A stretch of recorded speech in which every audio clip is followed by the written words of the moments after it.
Այսօր Հայաստանը գտնվում է պատմական խաչմերուկում։ Անվտանգությունը այլևս վերացական գաղափար չէ, այլ ամենօրյա հարց։ Պատերազմից հետո մենք ունենք ոչ թե խաղաղություն, այլ անորոշություն, ոչ թե ռազմավարություն, այլ իրավիճակային որոշումներ։ Բարև ձեզ։ Դուք դիտում եք 360 աստիճան հաղորդումը։ Այսօր իմ տաղավարում պատիվ ունեմ հյուրընկալել Ազգային ժողովի պատգամավոր, անվտանգության ոլորտի փորձագետ Տիգրան Աբրամյանին։ Բարև ձեզ, պարոն Աբրամյան։ Շնորհակալ եմ, որ ընդունել եք հրավերը։ Ես եմ շնորհակալ։ Պարոն Աբրամյան, այսօր փոփոխությունների ականատես ենք լինում, եւ Հայաստանի Հանրապետության կառավարիչները ամենօրյա, ամենժամյա ինտենսիվությամբ նոր որոշումներ են կայացնում։ Կխնդրեմ խոսենք այսօրվա հայ-ադրբեջանական հարաբերություններից եւ այսօրվա առաջի հարցը ինչպես կբնութագրեք հայ-ադրբեջանական հարաբերությունները ռազմական տեսանկյունից։ Արդյոք սա խաղաղություն է, թե հետաձգված պատերազմ։ Նախ այն ինչ որ այսօր տեղի ունենում Հայաստան-Ադրբեջան հարաբերություններում, սա շատ ավելի հստակ ասած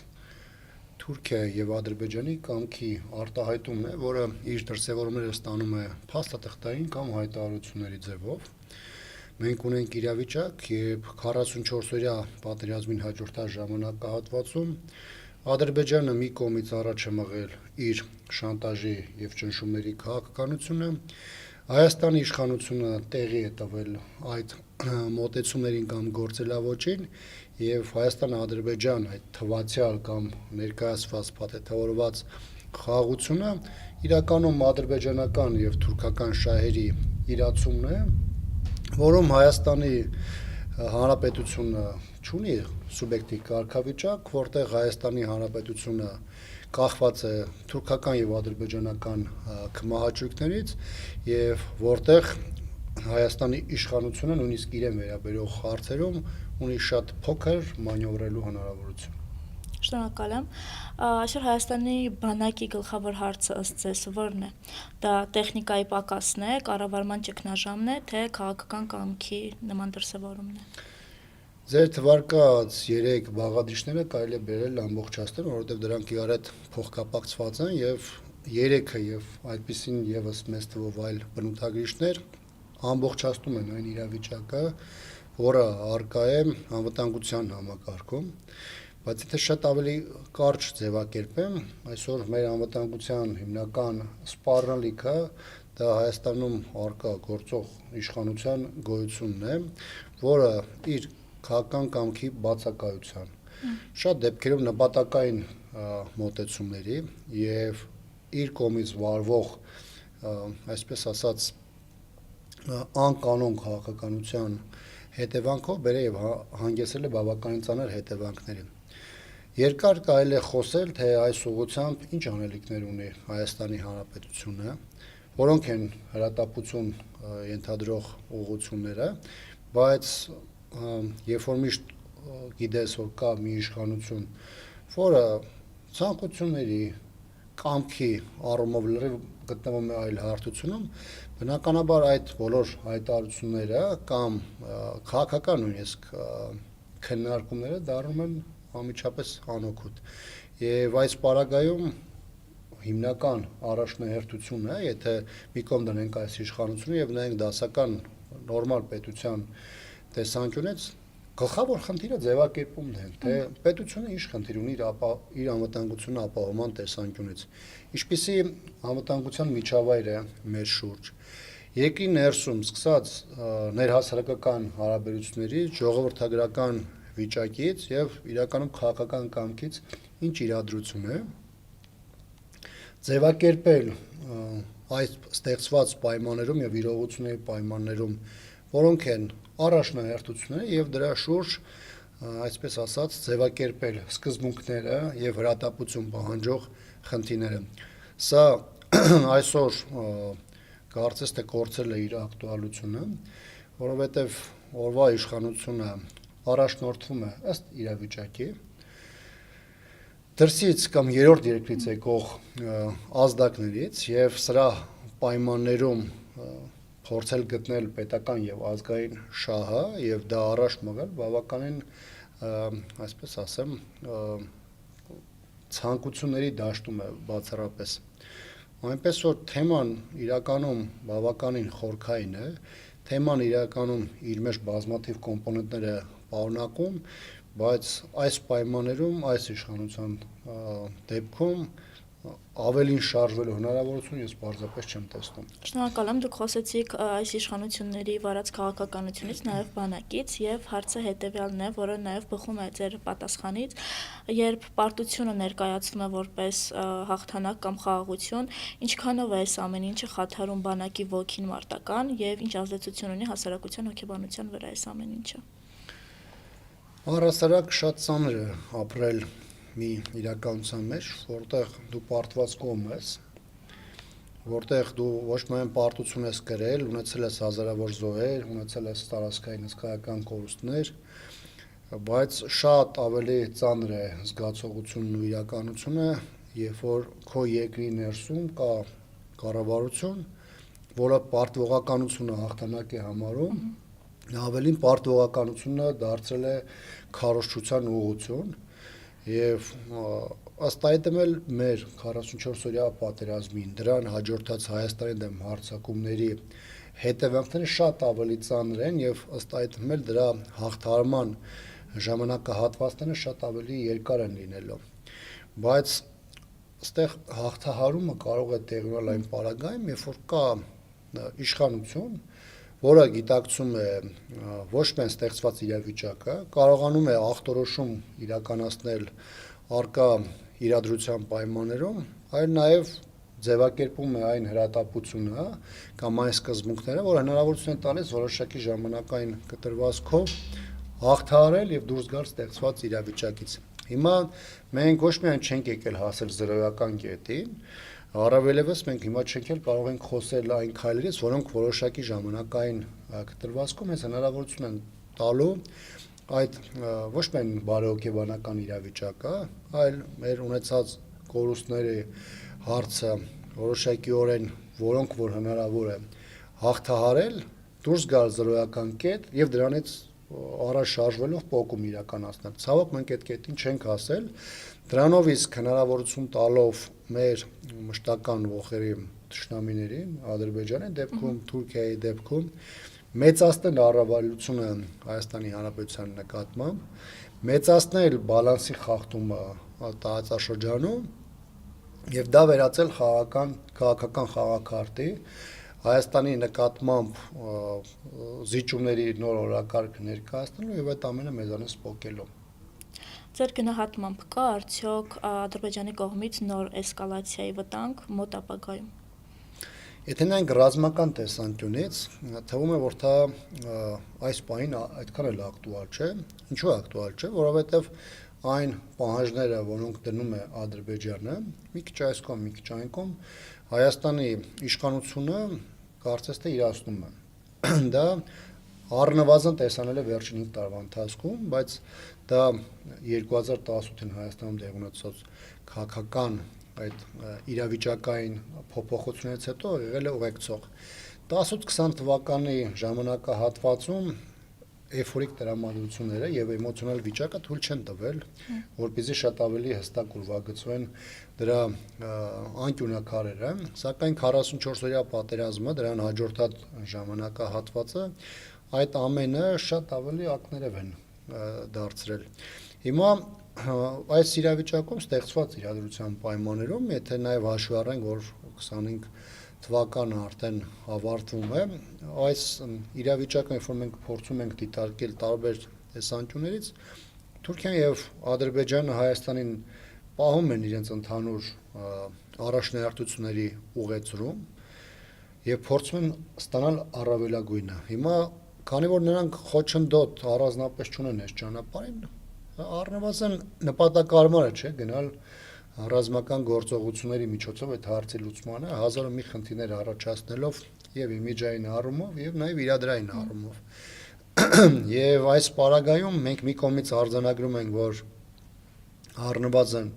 կարճաժամկետ կտրվածքով նոր էսկալացիայի նախանշաններ չկան, մյուս կողմից չենք կարող չարձանագրել, որ Հայաստանի իշխանությունների այսօրվա կեցվածքն ու քաղաքական գիծը հնարավորություն է ստեղծել, որպեսզի այն ամենը, ինչով պետք է աներ Ադրբեջանը էսկալացիայի միջոցով, անի բանակցությունների կամ քաղաքական ճանապարհով։ Եվ հաշվի առնելով ձեր անցած ճանապարհը, ձեր փորձը, կուզեի նման հարց հնչեցնել, ինչ պետք է փոխվի Հայաստանի պաշտպանական համակարգում հիմա, ոչ թե օրինակ տարիներ անց։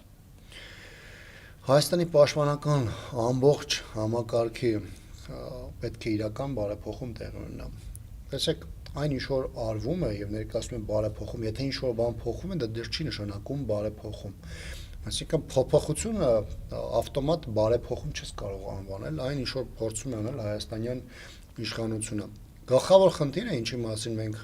խոսեցինք, հետեւյալն է. պետությունը պետք է ձևավորի իր առաջնահերթությունները, այդ թվում անվտանգության ապահովման տեսանկյունից, ըստ դրա էլ, ըստ արտաքին միջավայրի կառուցի անվտանգության այն համակարգը, որը հնարավորություն է տալիս ինչպես զսպման, հնարավորություն ստեղծել այնպես էլ պաշտպանողական եւ հարձակողական գործողությունների ծավալման անհրաժեշտ բարենպաստ պայմաններ։ Ըստ դրա էլ դու պետք է շարես, թե դու այս մոտեցումը իրականացնելուց, այդ ռազմավարությունը իրականացնելուց քո համար ինչ առաջնահերթ հարցեր կան։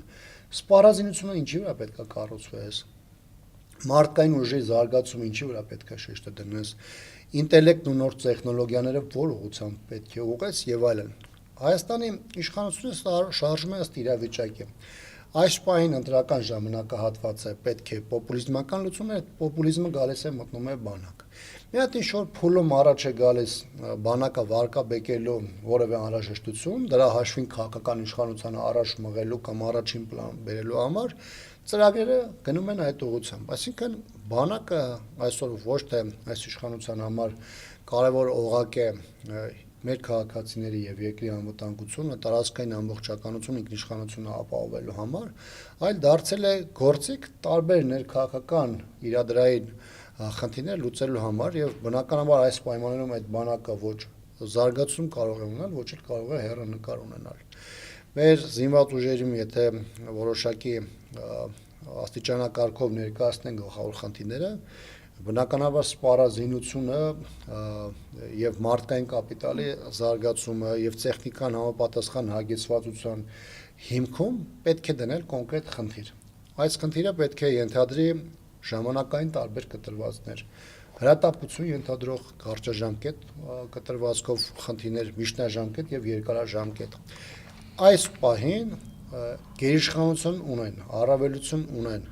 հաջողություն եւ հաղթանակ գրանցում են անկախ ռազմական գործողությունների ծավալումից։ Այն երկրները, որոնք կարողանում են նվազագույնը 5, բայց շատ ավելի նախընտրել են շուրջ 1 տասնամյակի, այսինքն 10 տարվա կտրվածքով կանխատեսելու հասկանալով որտեղ է շարժվում տեխնոլոգիական զարգացումը, որտեղ է մեծ տանում կյանքի դինամիկան եւ մենք ինչպիսի բանակ պետք է կառուցենք։ Որ եթե որովհետեւ դու վերցնում ես այսօրվա իրողությունները, իսկ բանակում մեծածավալ ռեֆորմը դրանք առնվազն 3 տարի քեզանից պահանջելու են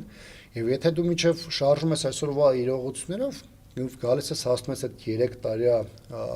ժամանակահատվածի ավարտին, դու մեկ էլ տեսնում ես, որ դու հետ ես մնացել իրողություններից։ Այն զինատեսակները, որոնք դու համարել ես առաջնային ձեռքբերում եւ այդ պահին իրենց խնդիրը կարող էին առավել արդյունավետ լուծել, դրանք արդեն դարձել են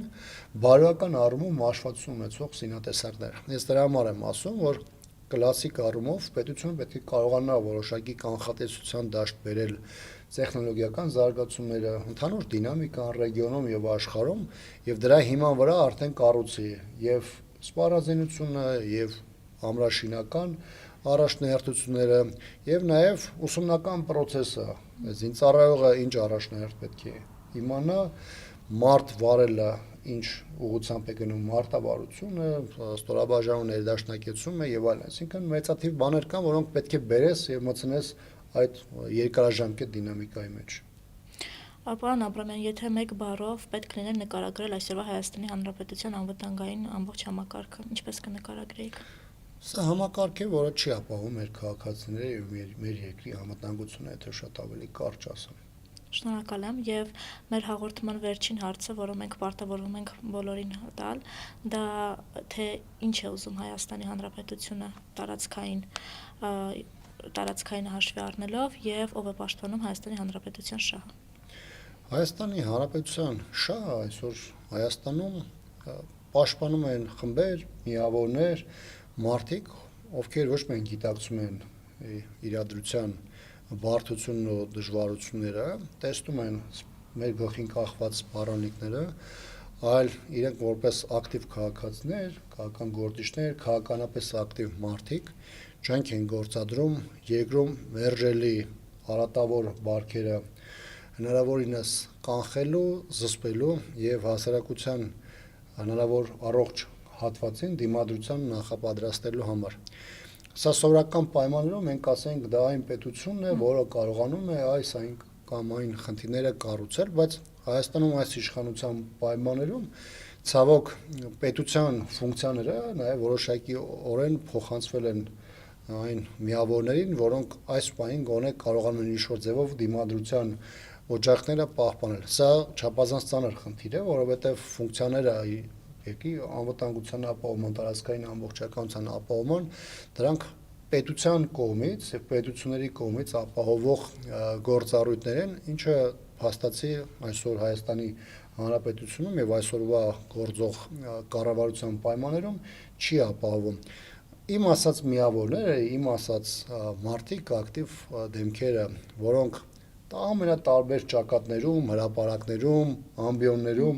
իրենց խոսքը եւ վճռականությունը արտահայտում են, նրանք պարզապես պահում են այսօրվա հասարակության ակտիվությունն ու առողջացման հնարավորությունները, այն ծիլերը, որոնք պետք է խնամել եւ դարձնել պետության գործունեության ապահովման կարևոր հիմքեր։ Շնորհակալ եմ։ Ես եմ Այսօր մենք եւս կրկին անգամ համոզվեցինք, որ անվտանգությունը չի կառուցվում հայտարարություններով եւ բառերով։ Անվտանգություն կառուցելու համար հարկավոր է ռազմավարություն, մտածողություն եւ պատասխանատվություն։ Պարոն Աբրամյան, թույլ տվեք շնորհակալություն հայտնել, որ մեզ դարձրեցիք ձեր ժամանակի մի փոքրիկ մաս։ Ես եմ շնորհակալ։ Դուք դիտում եք 360 աստիճան հաղորդումը։ Մնացեք մեզ հետ։